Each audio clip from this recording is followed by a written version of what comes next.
The man cut open a wound across his chest. Then, to everyone's shock, he pulled out his own heart. He tossed it onto the ground as casually as if it were garbage. Right after that, he took out the King of Curse's finger and swallowed it in one gulp. After all of this was done, Sukuna would be able to take full control of this body. If Yuji forced a body switch, he would die on the spot from losing his heart. And now, the only way Megumi could save Yuji was to defeat Sukuna with his own power and force him to repair the damaged heart. The next second, Megumi summoned his Shikigami and launched an attack on Sukuna. But with his current strength, he was no match for Sukuna at all.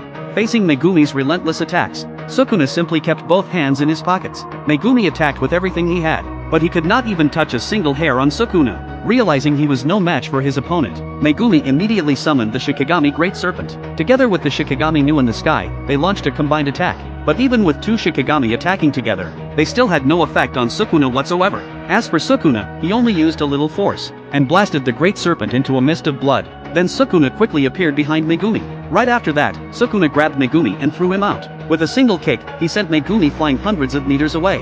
When the smoke finally cleared, Megumi lay collapsed in the ruins. He no longer had any strength left to fight back. Enduring the pain, he stood up and decided to launch one final counterattack. Seeing this, Sukuna became even more excited. But just as Megumi was about to summon his strongest Shikigami, Maharaga, and risk his life in a final battle against Sukuna, no one expected Yuji to save his friend by disregarding his own life and forcibly switching bodies with Sukuna. Watching his best friend die right in front of him filled Megumi with unbearable grief. But he still held back his pain and brought Yuji's body back to Jujutsu High. After Gojo Satoru heard the news, he quickly rushed to the scene as well. He concluded that all of this was a trap set by those old geezers among the Jujutsu higher-ups. Their goal was to completely eliminate Yuji, Sukuna's vessel. Having lost his student, Gojo could not suppress the rage in his heart. He even considered getting rid of those higher-ups. Meanwhile, Jogo and Brain were also plotting a plan to kill every Jujutsu sorcerer. But before that, there were two things that had to be done. First, they had to completely seal Gojo Satoru, known as the strongest in the Jujutsu world.